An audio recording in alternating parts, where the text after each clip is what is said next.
We're the famous Aston Villa and we're going to Wembley. Wembley! Wembley! Woohoo! Just, well, just to start, just so everyone's aware, Gary's sat on his floor in front of his wardrobe right now. Yeah, fun times. This is the professionalism we're bringing to the table, mate. Bedroom floor activity. Yeah, fantastic result for Aston Villa. Obviously, semi-finals of the FA Cup against Palace, which is going to be a tough game. I mean, to be honest, whoever we drew was going to be a tough game, right? Like, it was going to be difficult regardless. Yeah. But yeah, Wembley, here we come. Let the chaos begin, trying to get tickets. I'm hoping we should be all right? Yeah, these are my final tickets. Don't remind us of that, mate. Don't remind us of that. Minus the game and the horrible memory, right? These are the good memories I've got, mate. Like, I've still got my ticket, look. And this is where we're going, mate. You reckon we're going to the final? You reckon we're going to the final? All the way, mate. I think we owe Palace one. Yeah, I mean, we're overdue a win against Palace, but like... They are our bogey team, but I just think in the Cup, Emery's got the experience over this guy. And Emery just knows what he's doing, doesn't he? He just knows what he's doing. Like, I mean, I was quite nervous. I was a little bit nervous before the game yesterday. I was kind of like sitting there going, I think we'll get the job done, but I didn't know how easy it would be. But that first half, Preston did a job on us. They were really good. I mean, we just didn't have the cutting edge. Really, we didn't get the final ball, but. So when that's the first half, I was a little bit frustrated with the first half, and because, as predicted, Preston did what most teams have done against us that you'd call weaker opposition, of just parked the bus. They played with two banks of four and said, right, come and break us down. Low block. Yeah, the low block, right? And we just struggled because the tempo of our play is piss poor. Like yesterday, in the first half, I think Cons had the best chance of the game, but Got that. Hang on. Yeah. Here we go. Let's have a quick look. I mean, I think the defender. Yeah, he should score, but I think the defender falling down the back of him probably just prevents him from getting there. Potentially jumps a little too late. It's a great ball in from Asensio, by the way. Like, fantastic ball in. Wonderful, but he was a little bit missing in the first half. Like, he was. Well, two banks of four, mate. But that was probably the only cross in the first half that was any good. Digne in the first half, mate. I don't know what happened to him yesterday, but whether it was an international hangover, but he was dreadful. Like, he needed to give a penalty away, playing a ball to overhit a pass to Tielemans in the area, and we were lucky not to have a penalty conceded against us. And then, like I say, I think I counted about 12 crosses that Digne had in the first half. Not one of them got past the first man.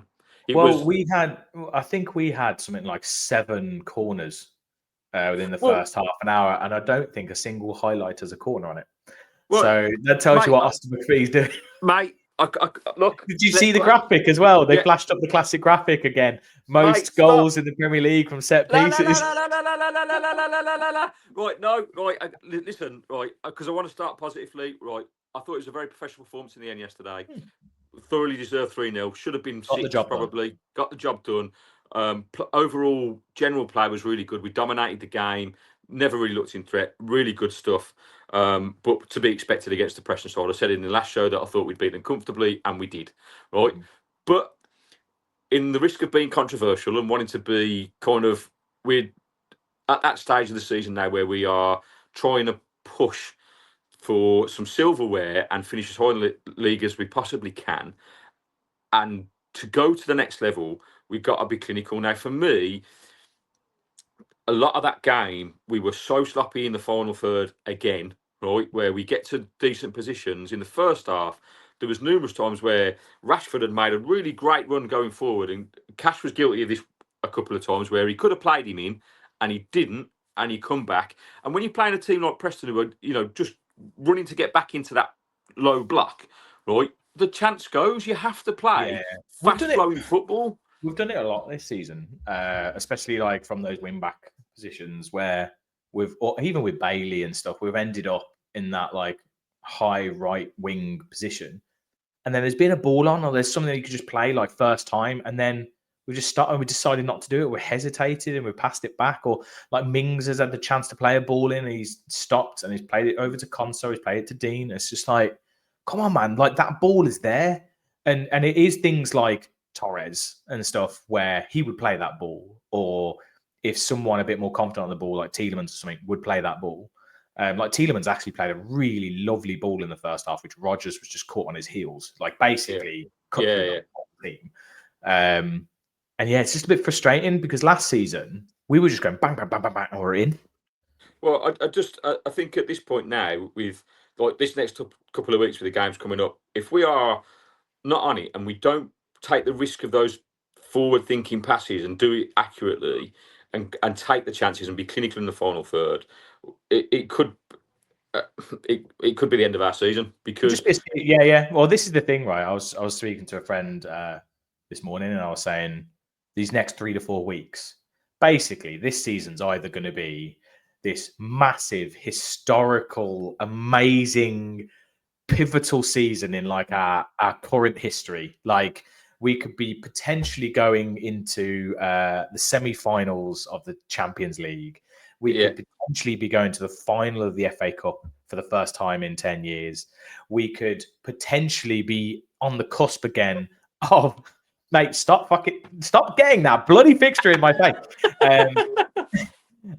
We could potentially be fighting again to get top 5, top 4 of the Premier League. And it's all rests on these like next 3-4 weeks. It's mad. Well, we are hitting some kind of form. I still think we're not like in full gear, but we're hitting some. What is it? 3 cheats in our last 4 now. Yeah, no, we've been much better, mate. And I think I'm being highly critical here, but like we're talking about success and making that, so making it be the 150th year being the most successful season we've had. We're talking about it all, getting to the FA Cup final, getting to the Champions League final, and finishing. Well, what's crazy is that we even have this now expectation. Well, it's mad that we even have this expectation. Like, as in, if we don't do any of those 3, it's going to be disappointing, which is mental. Which is fucking crazy, like absolutely nuts. But just speaking about clinical, and so obviously, I think what I'm going to title this video is actually something around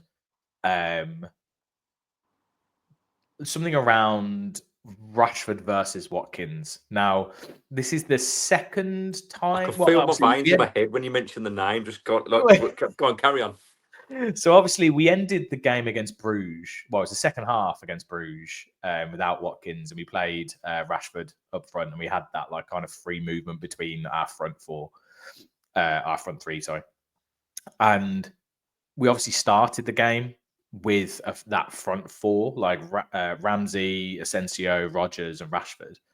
It didn't quite work in the first half, but the start of that second half, it was like it was just chance after chance, and obviously, Preston did come out, and that gave us the spaces. But arguably, like, would Watkins have finished those chances? Because he came on and he had 2 glorious chances and didn't bury either of them. So my question is, if it came to the summer and you had the option to either, Watkins basically becomes second fiddle, or a big bid comes in for him and it allows you to purchase Rashford full time, would you do it? Okay. Right. So I had this very conversation with my father-in-law during the game yesterday, and after his second miss, mate, right, I would sell him. And this is, and the reason being I'm going to be sensible about this. He's 29 years old, right? Yeah, Rashford's younger, yeah. Yeah, right. I think he's hit a ceiling. I don't think I'm not trying to, because it's such a shame because how many goals has he got left to break the record? I think it's like 7. Is it 7? Yeah, let us know in the comments, guys. Like yeah, let us know in the comments if you know this. Yeah, it's not far. It's not far off it, is it? However, like, and people will go, "Oh, he scored 13 goals this season. He's got, and he's not the player to take us to the next level. He's just not. Though. Well, I don't know if Rashford's necessarily the answer, but as someone who is potentially got the experience already with playing for Man United and the expectation of what's required of him, you could argue that Rashford hasn't been clinical in the games that he's played so far, but I would, whether it's Rashford or another, right? I think Watkins, I don't see him improving. Like he's finished. he's got all the work rate. He can get into the positions, no problem. But if that's against PSG, mate, next week, and he misses those 2 chances, and we end up losing the game, do you know what I mean? That's the problem. This is the problem. Always be this thing. It's an interesting thing, isn't it, with strikers, where you can have strikers who don't get many chances, but they're clinical. So they don't get many chances, but they'll still score 1-2 to a game. Like if I remember, obviously not now, but I always remember the case of give Danny Ings a chance, he will score. Yeah, and it was it felt like that, and it felt like that last season with Watkins as well. To be fair, but this season it's he needs at least 3, 4, 5 chances to get a goal. And at the moment, whenever he's in, I'm actually questioning: is he going to score here? Right, Even if he's not. I know he's not. He just almost in that crucial second when it comes to the opportunity, he's something happens to him where he overthinks it, or because his body position doesn't look right, or he's just a half a yard from putting a toe out, or whatever it is. It's just not. It's not there, and I don't want to be too quick of him because he's been a good servant and the stats are great. However, each of those stats where he scored 14, 15, 13 again, right? Okay, great return, but they should have been 20, 25, mate. And that's not even that's not even saying that's only probably taking half the chances he's had. So it pains me, but we're trying to push on to be a regular in the Champions League, and he's just not that. He's not that player, mate. I think he suited the way we played and with the personnel we had last season.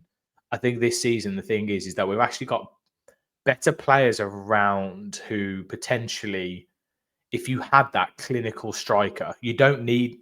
I don't think we necessarily say for instance, if we signed Asensio and if we did sign Rashford, right, and we sold Watkins, we'd probably be net profit. We would probably have to sell Watkins for more. Obviously, you got wages and stuff, but then. I think if you just have I don't think we need that workhorse striker anymore. I don't think we need that player who's going to come deep and run the channels and do what he does. I think actually we get that from other parts of the team now. And actually we're the ones who are pressing on and we're the ones who actually are getting pegging teams in. So now we actually need someone who we can just give the ball into in a tight space. They can turn a bang. They're a bit more clinical. So it might just be that actually the way Villa now are progressing, it's less on transition. It's more about breaking teams down. That's the main problem we have. Yeah, mate, I think that's a fair point. And I think, going forward, Emery's not stupid. I'm sure he's I think the reason why I still genuinely think that if the bid for Watkins had come in before, earlier in the window, before the Duran stuff came in, I think he might have gone. Yeah, potentially, but I think I'm not comparing the two. I'm just saying I think it was I think Duran had to go because I think as good a player as Duran is, and he's one for the future. I don't think his attitude was brilliant, and I think everybody struggled with that. By the way, I don't know if he's lighting up Saudi. Mate, he's dead to me. I don't care. I don't once they go, that's it. I don't follow him after that. I love that. Anyway, we do have some cheeky little motion not video because it's so low res to try and get around the algorithm. This is a prime example here of this happened a few times within a couple of minutes. Well, mate, this was Dean again. He never stopped the cross. Mate, he didn't even make an attempt to stop the cross there. The guy just cuts inside and whips it in. What's he doing? It's a great ball in. Sorry, I have to keep on getting rid of the video just to mitigate any issues. I thought that Emery should have just tipped that round for a corner instead of pushing it back out right into the and we got lucky there because when it comes back over, actually Kamara is then out of position. He doesn't challenge for the ball. It's just the guy really just jumps too early, I think, when he headers it. If you look at it, arguably he should have left it for number 7. You see the ball come over here, and he gets underneath the ball, so we got lucky. But there was another chance after this as well. They had the best 2 chances of the half. We completely dominated the half. I think we had 72% possession, and we completely dominated. But they had the best 2 chances in the first half. And I'm just going to go back to my original point because we went off it. But the set piece thing, mate, is driving me nuts. I don't. please, someone in the comments, right? Because I can't find this stat anywhere. I've looked. Like, how many set pieces have we had? Right. Forget about we've scored the most goals. Have we scored a set piece direct, like from a header from a set piece from a corner? I don't think we have. Right. I really think we've given away more throw-ins, or right, to the opposition from set pieces. Give away more goals, mate. There was a period where if we had a corner, we were terrified we were going to concede. And then, like you say, how many chances have the opposition created from one of our set pieces? Like, I don't know what Austin McPhee is doing. Like, he's somehow got the whole footballing world like on his side. Yeah. You've got stats popping up about how we've scored the most goals. They pan to him every time we have a free kick. And I just want to murder the guy. He's lasted 4 managers. He's earning God knows how much money. Mate, pay me to do that. I could do that. He's a set piece coach for Portugal now as well. He's somehow like got a promotion from Scotland to Portugal. It's actually quite wild. But yes, you're right. Yeah, I don't know what's going on with set pieces, but somebody make it make sense to me. Like, help me out here, because I like every game that comes on, I'm rubbing what little hair I've got left just off. But this one here, a really like good driving run from Rodgers. This is where Rodgers really comes into his own. Yeah, you're saying he should have played Asensio in here, though, right? Yeah, there, and then Rashford definitely should have played it to Asensio. Yeah, Asensio's going mad for it, isn't he? Like, just tap it in.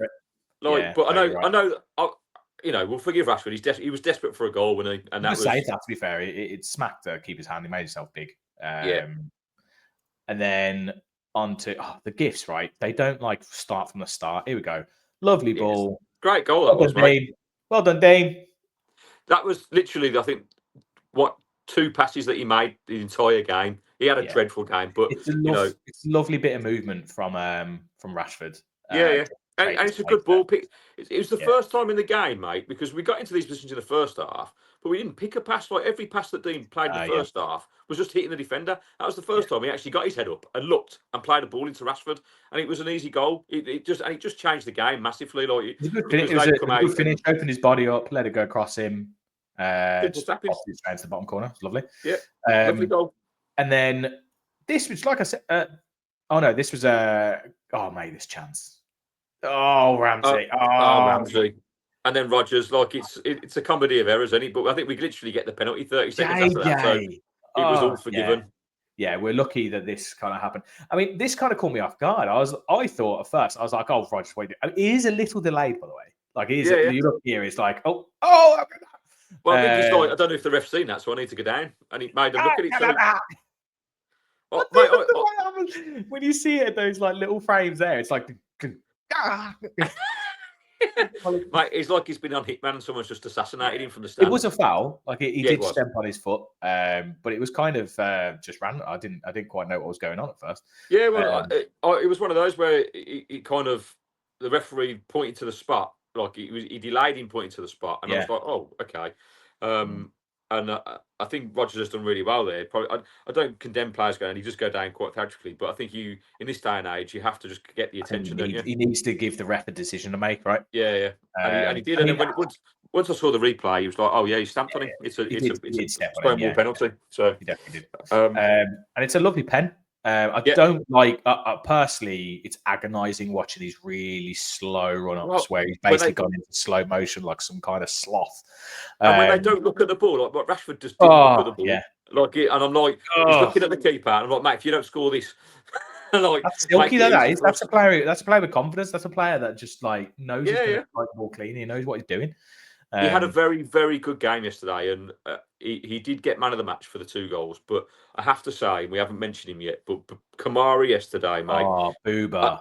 I'll tell you, if he'd have been fit all season, who knows where he would have been. He's Booba. I know it's against people say how we've managed to somehow have within these like 2 or 3 seasons, we've had Booba and Dougie, these 2 just like silky, different grade, like holding midfield, like. Yeah. Oh, it's just, and when Dougie left, I was really fearful. I was like, we're losing that bit of schwa. They had a great chemistry, didn't they, together in the team? But Booba's just come on, like.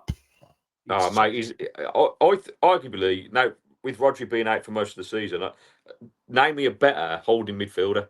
Yeah, in the Premier League. He I don't doesn't. think he can. He doesn't get the plaudits, though, mate. He doesn't get the limelight. He doesn't like in Villa fans. Obviously, we're all just like he's different grade. He's just amazing. He's always like 8 out of 10 above. Well, yeah, yesterday, mate. Like if you think like.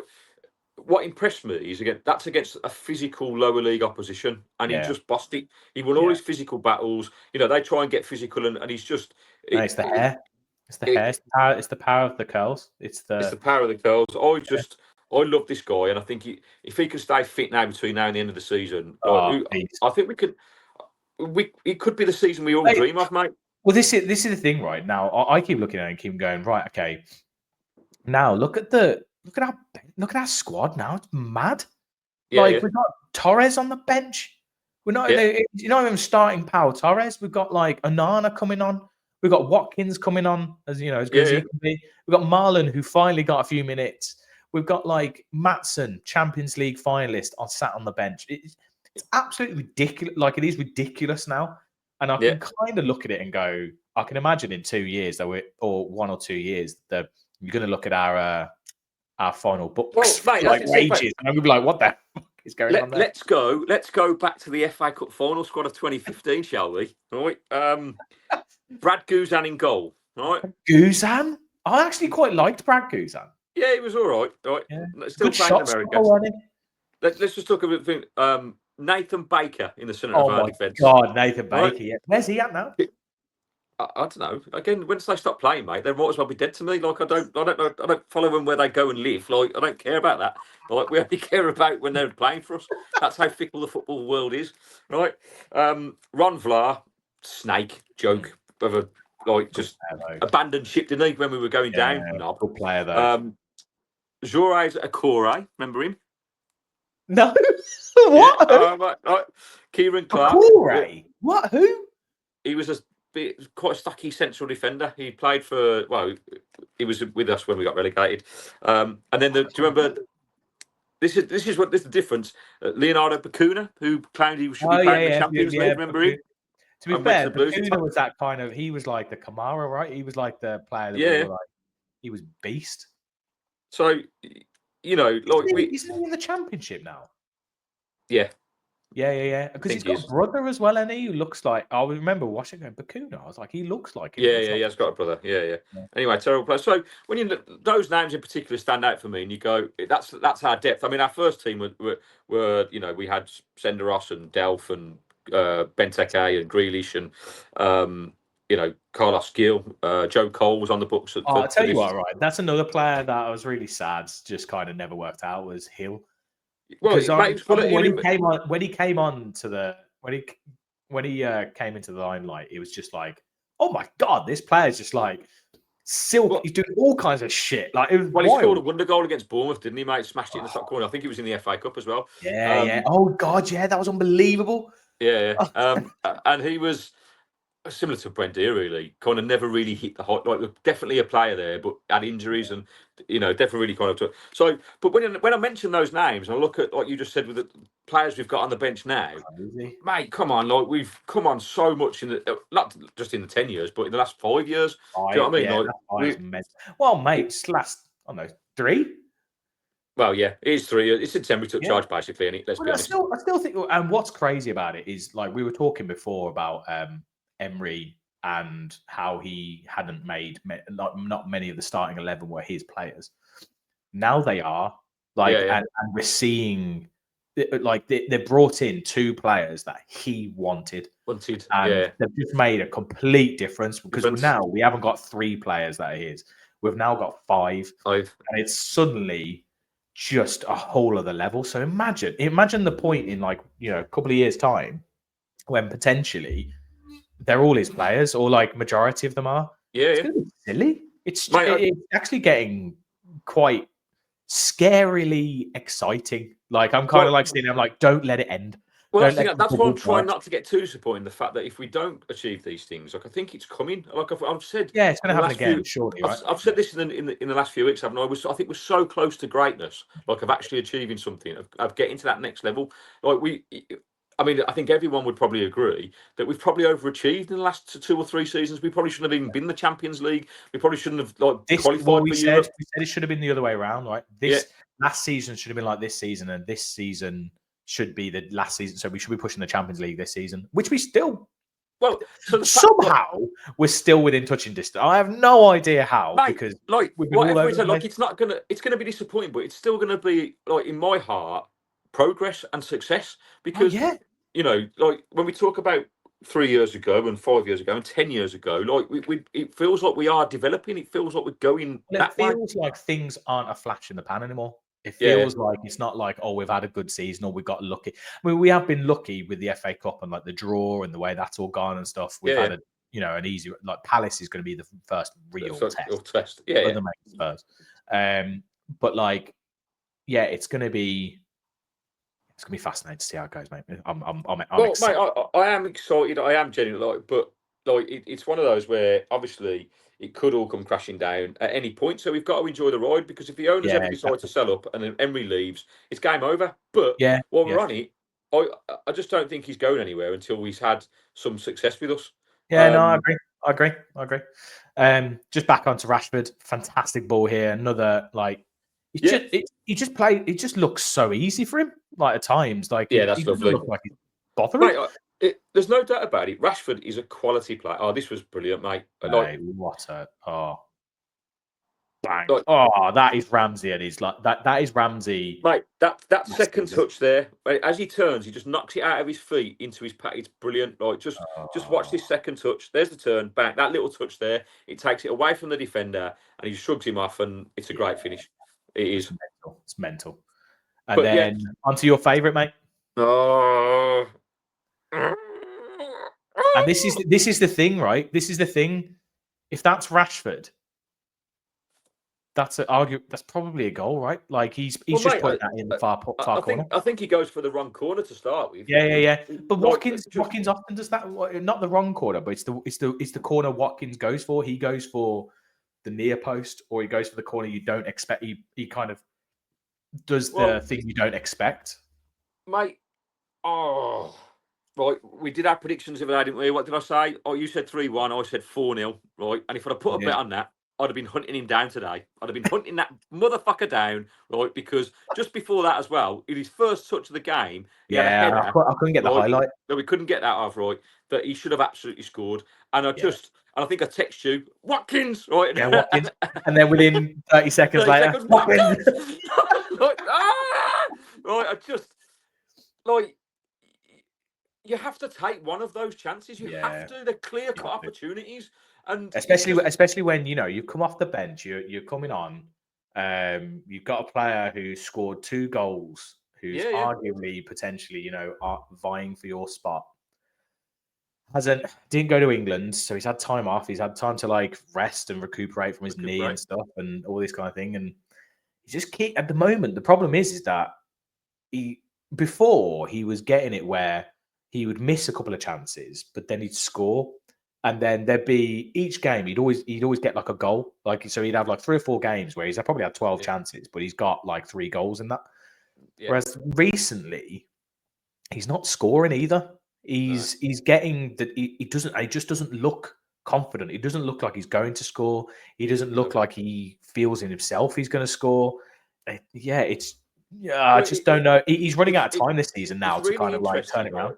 It's really interesting because we all know that when he's been at his best last season when he was the main man, and Emery's had faith in him, and he should have had that when Duran left. However, with bringing in Rashford and Asensio, like even particularly Asensio was really taking the limelight because he's been brilliant. This was the thing. This is the thing that I was saying to you before, right? Is that before the focus was all on Watkins because there was no goals coming from anywhere else. Yeah. So all the reliance was on Watkins to score. So if he missed, it was like that would lose us the game, or we wouldn't win the game. Whereas now, because we've got goals coming from other places, the limelight isn't quite on as much. Obviously, as Villa fans, we're sitting there going, "Oh, fucking out like Watkins," but we're winning games, we're scoring goals, so it's not as big a problem. And obviously, the nation isn't like quite focusing on it as much. The media.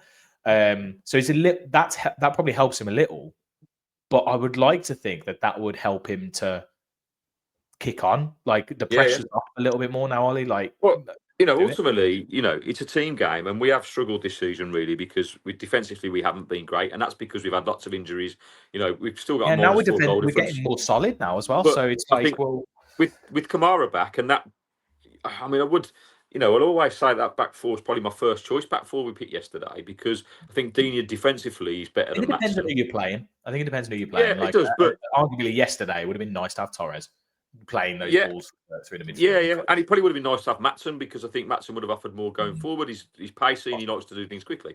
So we've got options now. But ultimately it's come down to, for me, and this is just my opinion, is that in games where we've been in them and we've not quite got over it, we've either drew them or lost them, is because of the chances we've missed. And that ultimately comes down to Watkins, and that's why we highlight it, because yes, he's still got decent numbers this season, but it's not been good enough for us to. Because if we'd like I said, I feel like a broken record, but if he'd have taken even half the chances he's had, we would be in that top four, and where we are fighting for those places potentially. So it's a bit frustrating, not disappointing, frustrating, because we're so close. And you go, it's certainly frustrating. It's frustrating because we know what he can do. The only reason it's annoying. And I'm for him. I want to be for him, mate. But it's week in, week out. It's week in, week out. But I know. Yeah, at the moment, it is like, even I'm starting to kind of go, this is quite frustrating because for me, I'm now like, right, obviously we're going to do our Brighton preview tomorrow. Who starts Wednesday?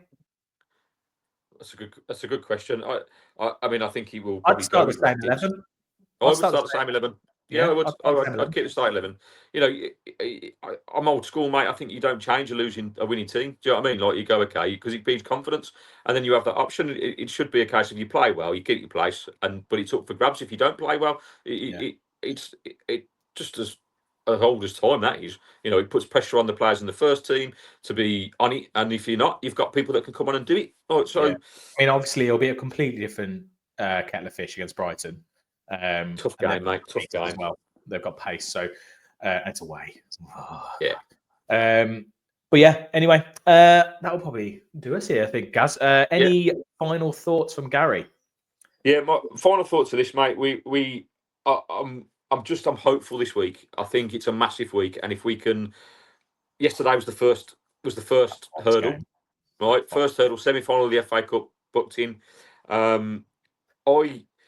I'm so, we just talked about it, but I'm so excited by the thought that we could be going to that next level and we could prove it this year. And we're still the underdogs. People not talking about us. We're not favourites to win the FA Cup. I think we're not favourites in the Champions League. We're outsiders. City, yeah.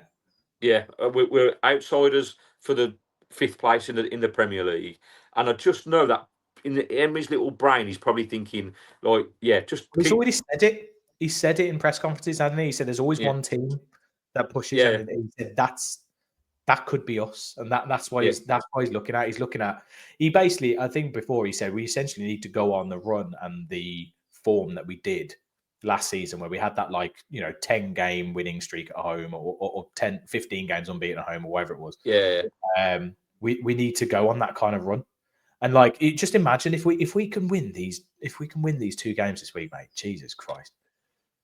Well, I mean, obviously, I'm hoping and praying for that Forest game, but it's just a case. Mate, I was jumping for joy when we didn't draw Forest in the semis, because I would have just been like, no, don't do this to me. And then when it came out, Forest, Man City, or Bournemouth, I was like, yes.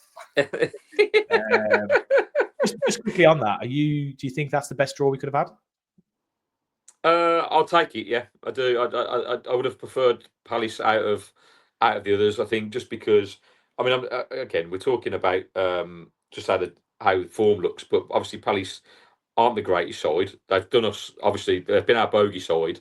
They're lying on form, though. They are they did this last season. Towards the end of the season, they just they did.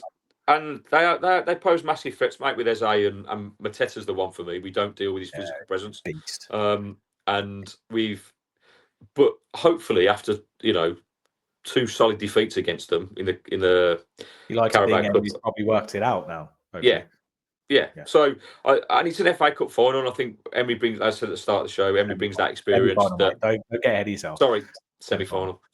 Mate, I'm predicting the final. I think we'll do it. Gary's there.